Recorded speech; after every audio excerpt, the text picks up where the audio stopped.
continuator direct. Ještě úplně malou věc. Já jsem přesvědčený, že kouzlo, síla Zemanova stylu vyniká v analogové kinematografii.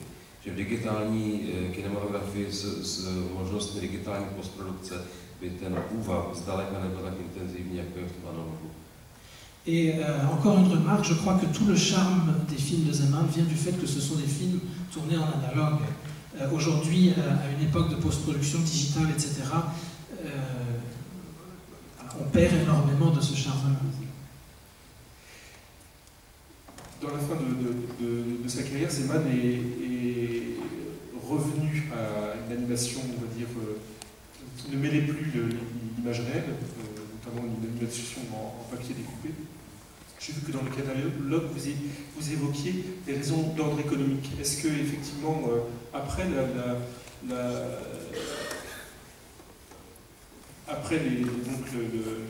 le printemps de Prague d'une part et par la suite, est-ce qu'il est devenu de plus en plus difficile de réunir des fonds importants, enfin des fonds nécessaires pour la réalisation de films d'animation?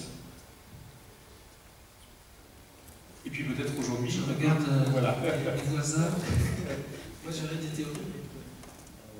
No, myslím, že máte na mysli tedy ten ploškový film o Honzíkovi a Mařence, tedy, jestli si vzpomínám, tak to byl právě film natočený, ale ne tedy po roce 89, mám to bylo předtím.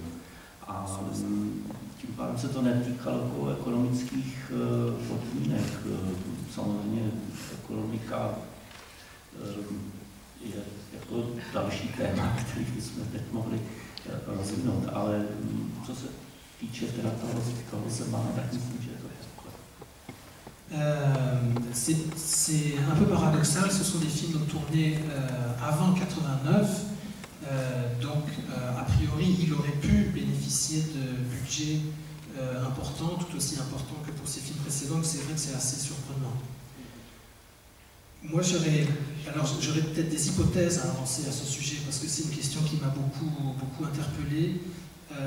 Bien sûr, il y a un épisode marquant, c'est l'écrasement du printemps de Prague en août 68. Et bien sûr, ce qui suit en 69, 70, 71, c'est un énorme bouleversement, donc l'installation de cette période qu'on appelle la normalisation, qui renvoie en fait à l'idée d'un retour à la norme totalitaire, bien sûr, avec d'importantes purges. Et alors une hypothèse, c'est que Zeman, à ce moment-là, est nommé artiste national, en soi donc une décoration importante. À la fois, le régime reconnaît son importance internationale, à la fois son style, je crois, renvoie beaucoup trop à la créativité propre aux avant-gardes, et donc en fait s'éloigne trop du style exigé par la doctrine du régime.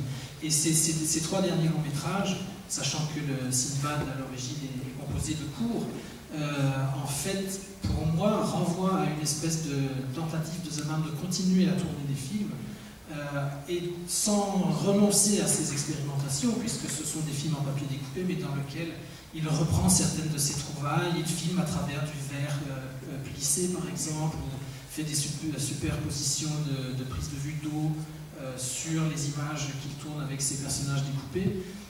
Mais le style et le choix des thèmes est beaucoup plus proche de ce que exigeait le régime. Donc ce n'est pas une concession à proprement parler, mais il y a cet aspect-là.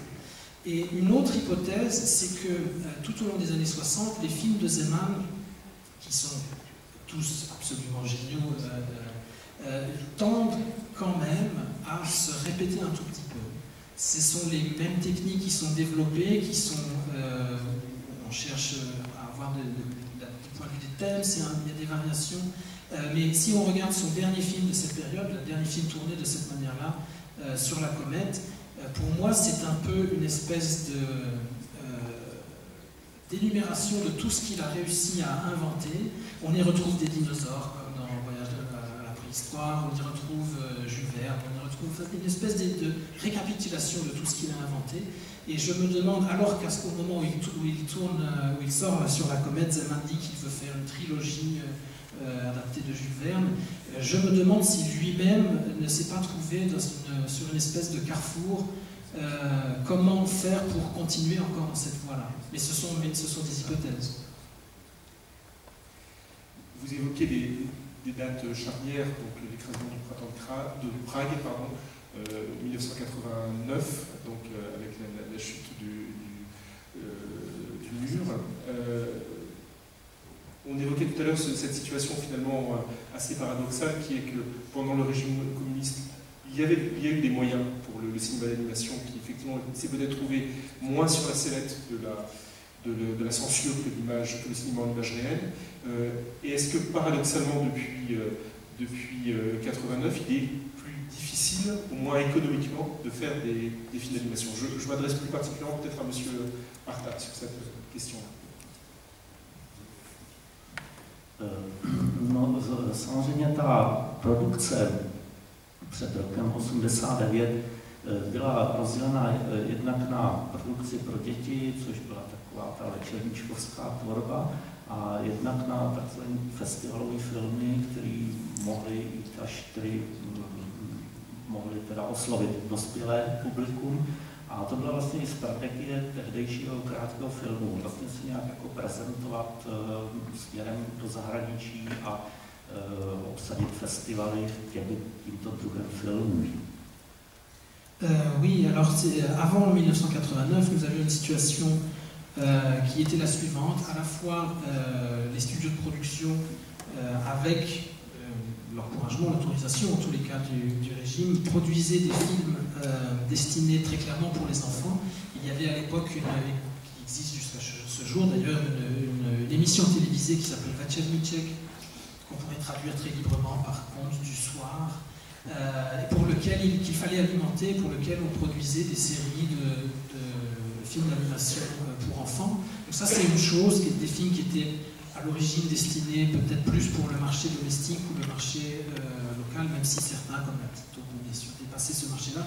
Et de l'autre côté, on produisait des films plutôt destinés à être montrés dans des festivals à l'étranger et pour donner une image prestigieuse du pays, de montrer que ce pays produit des films très, très ambitieux destinés à un public adulte. Donc ça, c'était la politique du studio Krátký film avant 89. Čili dá se říct, že vlastně ta podpora v minulosti, podpora teda toho druhu filmu, o kterých mluvím, byla větší a vlastně ta distribuce byla většinou na festivalech, které nemají žádný velký komerční význam a kromě toho byly tyto filmy umístěné ještě jako předfilmy, před celovečerními filmy v kinech.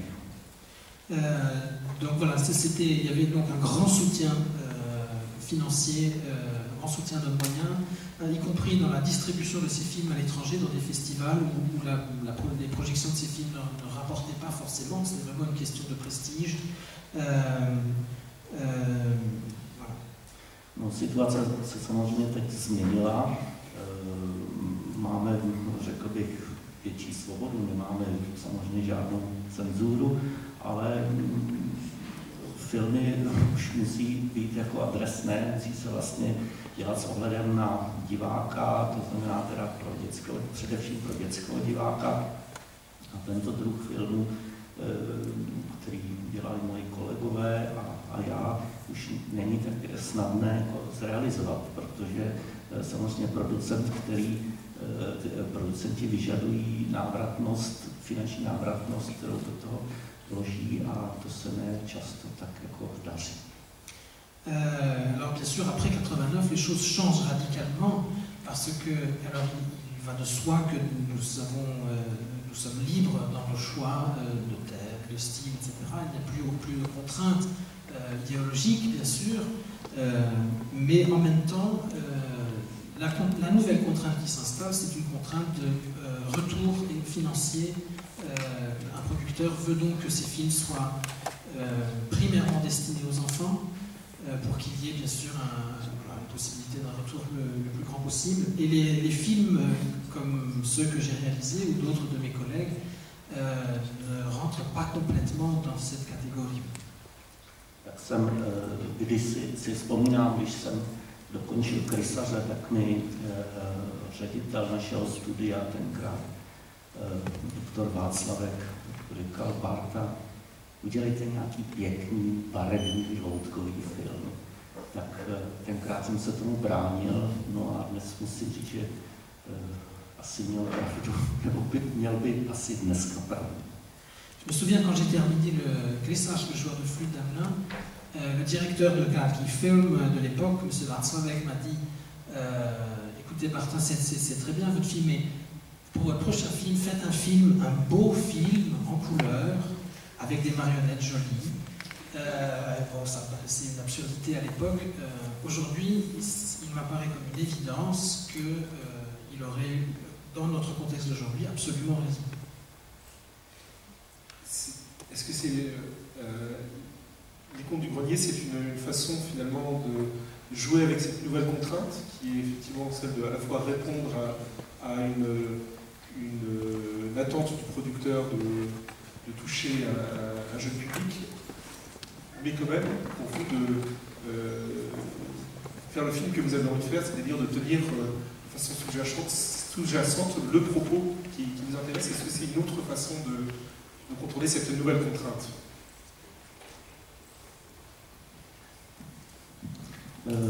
No, film Na Puchtě samozřejmě ještě vznikal tak trochu náhodou.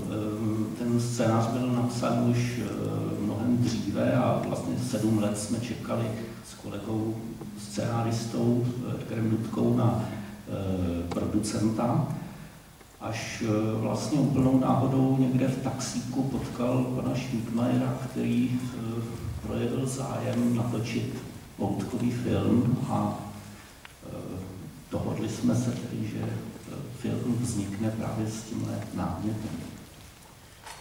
Alors, Drôle de Grenier, c'est un peu ça en effet. En même temps, c'est un peu le fruit du hasard, d'un hasard total, puisqu'il s'agit d'un scénario qui datait un peu déjà, un scénario que nous avions écrit avec mon ami Edgar Dudka, et nous avons attendu près de 7 ans avant de trouver un producteur qui soit intéressé à le produire.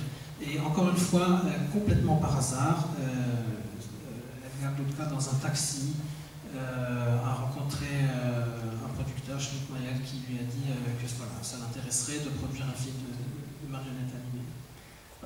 Samozřejmě, protože pan Schmidmayer je režisér a producent hraných filmů, tak asi úplně netušil, do jakého projektu se vrhnul. A zpočátku samozřejmě všechno probíhalo jako bez problémů, až potom v polovině natáčení trochu měl pochybnosti, jestli to teda byla ta správná volba a vlastně i tak trošku mě nutili, abych tu půdu aspoň uklidil a zametl, aby to tak nebyla ta špína tam tolik vidět. Schmidmayer est un réalisateur et un producteur de films de fiction, de films avec acteurs. Et je crois que lorsqu'il s'est lancé dans cette aventure, il n'imaginait pas forcément, n'en ayant pas l'expérience de tout ce qu'impliquait le tournage d'un long métrage d'animation. Au début, tout allait très bien, l'enthousiasme régnait, et puis vers le milieu du tournage, il a commencé à avoir des doutes. Il a commencé à venir plus souvent sur le plateau, à me demander peut-être de ranger, de balayer un peu ce grenier qui est trop sale. Tak nakonec vznikl film téměř v té podobě, jak jsem si ho představoval, i když samozřejmě čas nás velmi jako tlačil tu realizaci dokončit, i přesto, že teda jsme pracovali maximálně s mými kolegy z toho štábu. Na konci byla velmi taková nervózní nálada, protože jsme museli dodržet termín, který byl velmi krutý, bych řekl. Donc, mais je dois dire qu'en dépit de tout cela, le film tel que vous pouvez le voir ici au festival, ressemble beaucoup, et presque celui que je voulais réaliser, ce qui au cinéma est un grand succès. Et même si donc pour toute la fin du tournage, nous avons été sous une pression très forte pour rendre le film à la date prévue initialement.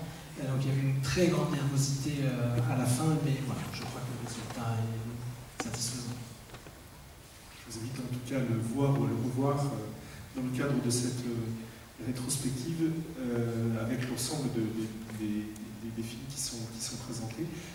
J'avais proposé tout à l'heure que vous puissiez intervenir, puis on a été pris par notre conversation, donc on a complètement oublié de vous passer la parole, mais donc il y a un micro, excusez-moi, il y a un micro qui circule, donc vos interventions, vos questions sont les bienvenues.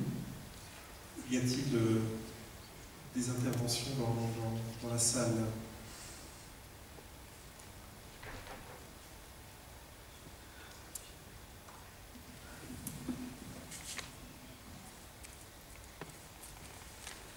On va continuer le temps que, effectivement, des interventions viennent. Alors, je me permets ce petit clin d'œil, parce qu'il y a parmi nous Eugène Andréanski, qui est le délégué général des enfants de cinéma, qui fait un travail remarquable pour présenter le cinéma dans le cadre de l'école, à l'ensemble du territoire français. Il y a un certain nombre de films d'animation tchèque qui ont rejoint ce catalogue. On parlait tout à l'heure du dirigeable volé qui fait partie de ce catalogue. Il y a aussi Alice de Jans Frank Meyer, qui montre que, effectivement, dans leur singularité même, ces réalisateurs de films d'animation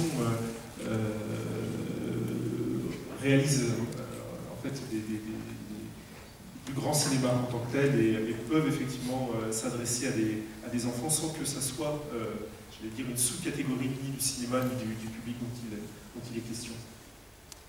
Voilà, donc je voulais saluer le travail remarquable fait par ce réseau. Puisqu'on est sur le dirigeable, puisque je recite le dirigeable volé, c'est une petite question plus personnelle donc à M. Pospisil. J'imagine que vous jouez donc l'un des 5 enfants, je crois savoir lequel, d'ailleurs, voleur de dirigeable. Vous êtes le plus jeune des enfants, celui qui rêve de rentrer chez lui, c'est bien ça? En effet, oui. Le rôle s'appelait Jacob. Voilà, si je ne me trompe pas, parce que ça fait un moment. Et vous aviez quel âge à cette époque-là?